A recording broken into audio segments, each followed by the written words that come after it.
Credeva che mi portasse via e già era posata a casa. Proprio all'inizio faceva veramente paura.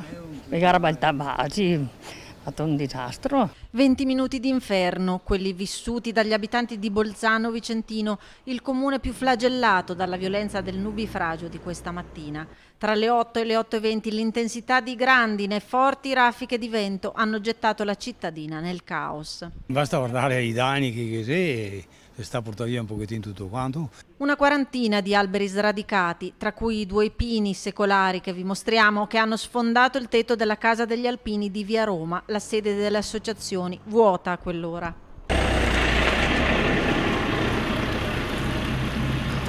Anche il tetto della vicina latteria sociale è stato scoperchiato, volando dall'altra parte della strada nel momento in cui fortunatamente non c'erano auto di passaggio. Distrutte le giostre dei bimbi al vicino Parco degli Alpini. Danni sono stati riscontrati durante i sopralluoghi dei vigili del fuoco e degli uomini della protezione civile anche ad alcuni capannoni della zona artigianale. E in zona artigianale un paio di capannoni sono stati divelti, hanno rovinato auto e i capannoni vicini, e poi tutte le segnalazioni dei privati che stanno chiamando in comune per censire i danni. Interventi su tutto il territorio comunale per liberare le strade da rami e ripristinare la viabilità.